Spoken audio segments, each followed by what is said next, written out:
Hey everyone, Mr. Happy here, and in this video I want to provide my insight into the game's current deep dungeon design. I want to share the design aspects I appreciate about both Palace of the Dead and Heaven on High, while also offering some takes, I suppose, on things they could do going forward. Some of those things will be reasonable, some of them will be dumb, but it's all my opinion, so I encourage you to share your own opinions in the comment section below. And with that, let's get started. So first off, why am I doing this all of a sudden? We haven't had a deep dungeon in all of Shadowbringers, but there is talk of a potential deep dungeon in Endwalker as per Yoshi P. So this is really just prompted by my recent adventures through Palace of the Dead and Heaven on High solo. I managed to solo both Heaven on High 100 and Palace of the Dead 200, and I got intimately familiar with these in the process. I also frequented Angelus Demonus' stream in his YouTube channel and read up on resources to help learn the intricacies of the content from the Deep Dungeon community. Big shoutouts to Angelus and all the members of the Deep Dungeon community for being informative, helpful, and encouraging. It's genuinely one of the most positive sub-communities in 14 I've experienced. So after soloing through these, I walked away thinking deeply about, what I liked, what I didn't like.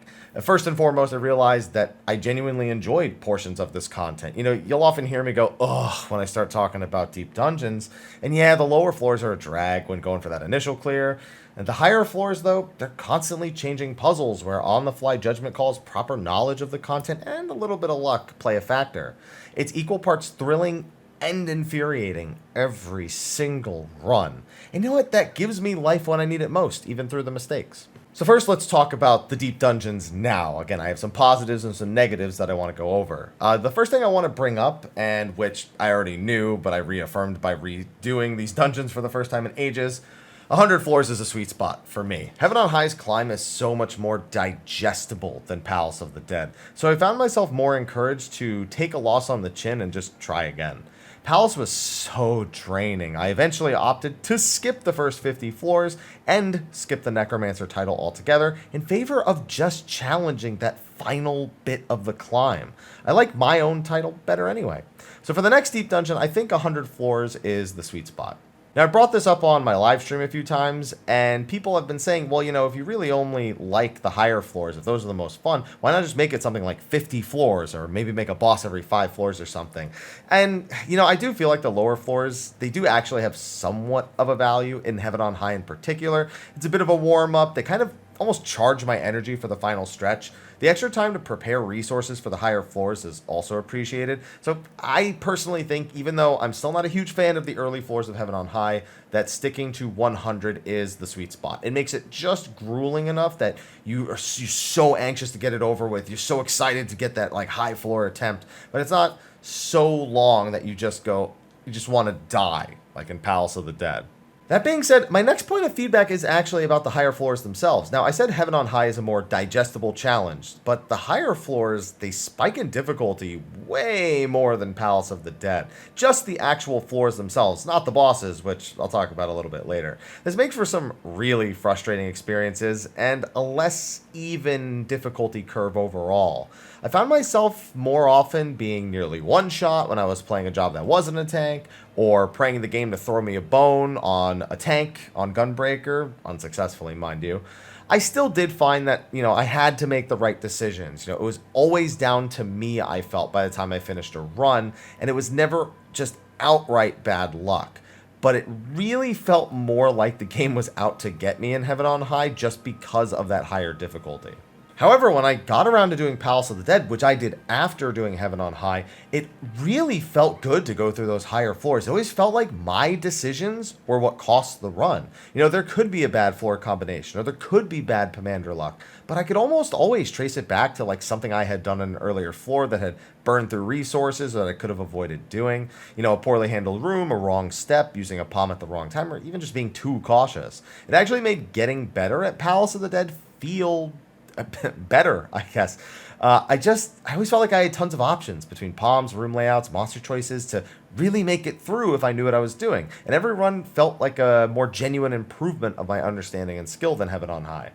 So for those higher floors, I think making the difficulty curve more even might help a ton, with the higher floors perhaps not being so overbearing by default. I mean, this is a tough balance to strike because I am largely talking about these from a solo perspective. You know, party runs exist, but if you're 99.99 in a party run, you destroy this content. Yes, those day 1, day 2 attempts where the party has no ether pool at all, those are a lot of fun in a party, but that's such a short-lived experience that I'm thinking about the repeatability and the attractiveness of the solo options for Deep Dungeon, because it really feels like it's more and more shifted to being a solo piece of content. So maybe they can do something else, but I'll talk about another possibility later in the video. Finally, my resources inside of the Deep Dungeons themselves. So Palace of the Dead came first and has a slightly different loadout than Heaven on High. It has a Rage Commander, which transforms you into a Manticore, and then you can slap enemies to death. And I really like that one. You know, it lasts a really long time. There's a lot of strategic ways to use it, and it's still only okay in a panic. Not like a guaranteed, like, okay, I can get out of the situation just by doing this. But then they had other commanders like Resolution, which is really just only good against undead. Useful in the final 10 floors, where I definitely use them the most. And then you have Lust, which, you know, I just use Lust on bosses. There's a few things you can do with monsters and rooms if you want to use a Lust commander, but it's just like, I don't know, I could deal without either of those. Heaven on High has the Concealment Palm, which I thought was fantastic, other than some of the higher floors, which become concealment checks. But Petrification feels worse than Rage, in my opinion, and Frailty, while I liked it a little more than Lust, I still feel like it's just redundant to have things that weaken bosses or enemies when we have Strength or Steel. On top of that, Magicites in Heaven on High are really cool, but having run difficulty swing so far left or right based on the frequency of obtaining them, and, you know, which type, if you get an Odin or not, you know, it's a little too pendulum-like in the difficulty department. So I guess I would want like a Rage and Concealment equivalent in Endwalker, but perhaps focus less on enemy weakening palms and super specific scenario palms. One of the great things in Deep Dungeons is looking at your options, and sometimes they just feel too narrow in their use. This stands true for some of the other palms as well, but the ones that are different in each of them, those ones really stand out to me.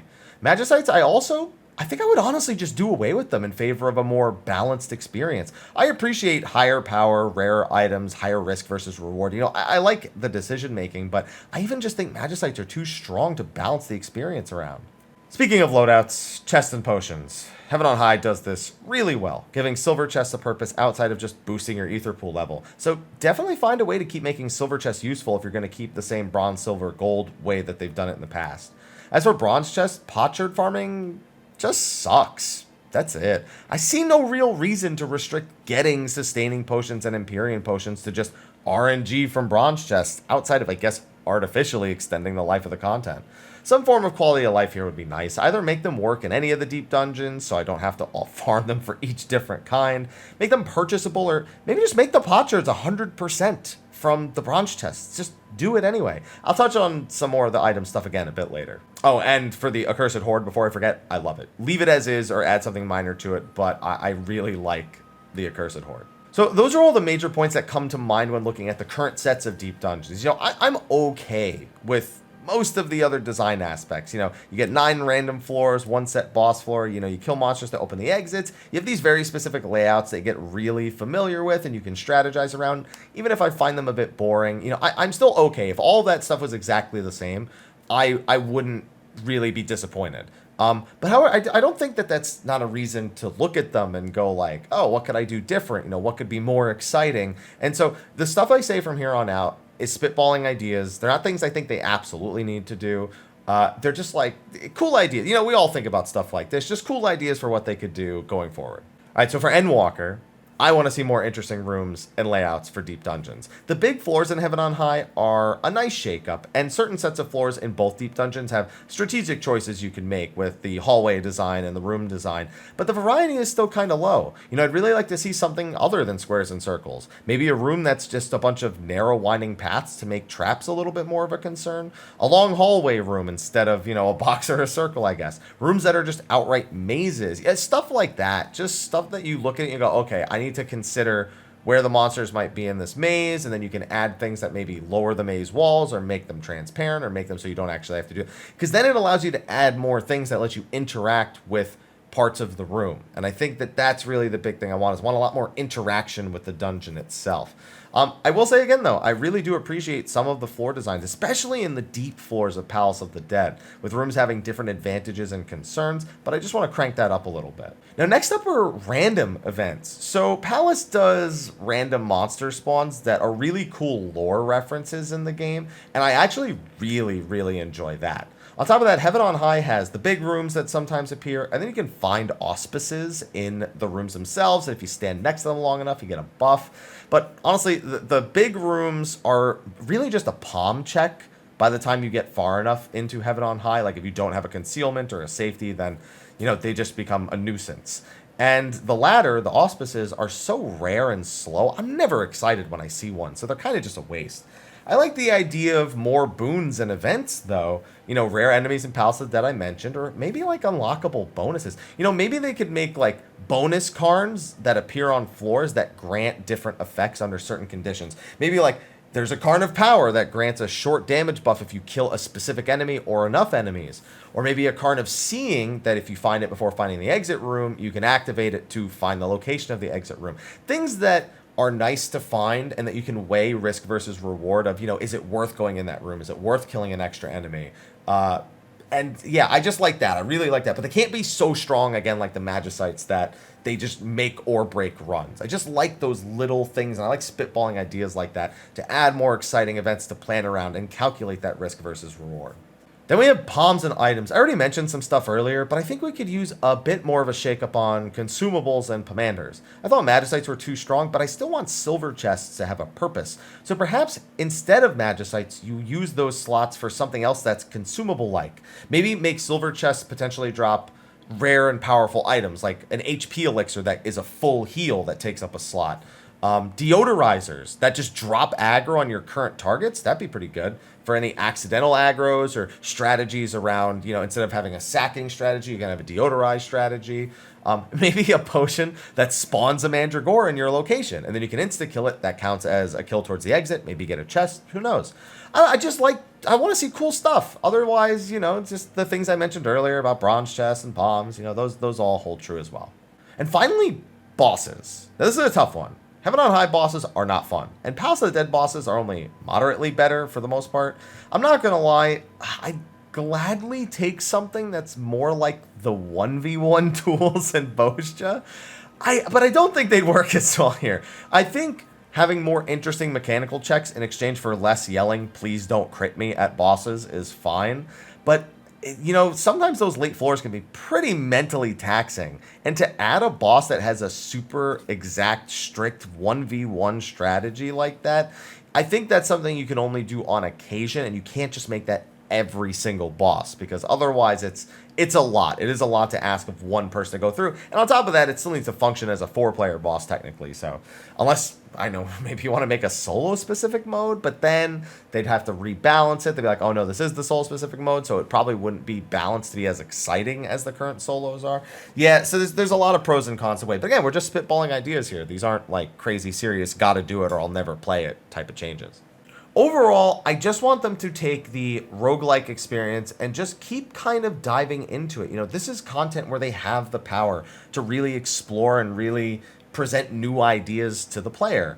And I think that it was used well enough both times when they were implemented, but that they can do a lot more, especially for the experience for players just repeating floors to level.